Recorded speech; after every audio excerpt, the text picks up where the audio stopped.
पाहिलं असेल गेल्या या 8-10 दिवसामध्ये आमची जी विरोधी आघाडी आहे त्यांनी प्रचाराला सुरुवात केली आणि कोल्हापूर कसं तर कोल्हापूरकर म्हणतील तसं असं काहीतरी टॅगलं नाही. पण आमचं तसं असणार नाही. कारण काय झालंय, कोल्हापूर कसं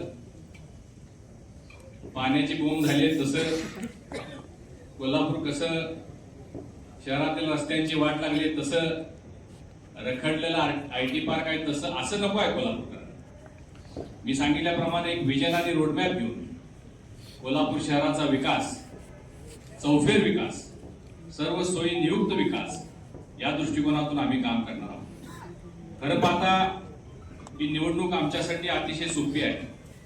कारण कोल्हापूरची जनता सुज्ञ आहे, कोल्हापूरची जनता जागरूक आहे. प्रत्येक वेळी काहीतरी टॅगलाईन लावायची आणि लोकांना फसवायचं हे आता लोक स्वीकारणार नाही. मी ही निवडणूक एवढ्यासाठी सोपी आहे असं आपल्यासमोर म्हटलं कारण लोक जागरूक आहेत, लोक जाणते आहेत. लोकांना माहिती आहे राज्यात कुणाचं सरकार आहे, केंद्रात कुणाचं सरकार आहे.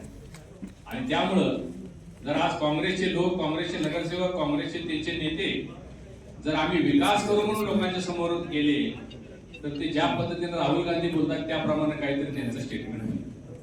राज्यात तुमचं सरकार नाही, केंद्रात तुमचं सरकार नाही, तुम्ही विकास कसा करू शकणार? तुमच्याकडे आमदार नाही, तुमच्याकडे काही कसल्याही प्रकारचे मंत्री पण नसताना तुम्ही निधी कसा देणार?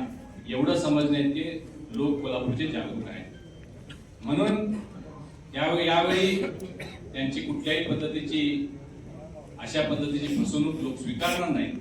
आणि म्हणून आत्मविश्वासानं आम्ही तिन्ही पक्ष या निवडणुकीला सामोरं जाणार आहोत. आणि आपल्याला माहिती आहे की राज्यामध्ये आणि केंद्रामध्ये सत्ता असल्यानंतर विरोधक कसा निधी आणणार आहे, विरोधक कसा विकास करणार आहे. मला वाटते फक्त मोठ्या मोठ्या गप्पा मारून या निवडणुका जिंकता येत नाहीत. त्यासाठी निधी आणावा लागतो आणि निधी आणण्याचा कोणताही आज त्यांच्याकडं मार्ग नाही. दुसरे आम्ही महायुती सरकारनं जे निर्णय चांगले घेतलेले होते पण मला वाटतं काँग्रेसच्या काही नेते मंडळींचं मी वक्तव्य ऐकलं की ते म्हणाले की क्रॉस वोटिंग झालं किंवा काय शिटिंग झालं, फिक्सिंग झालं तर आम्ही राजीनामा घेणार.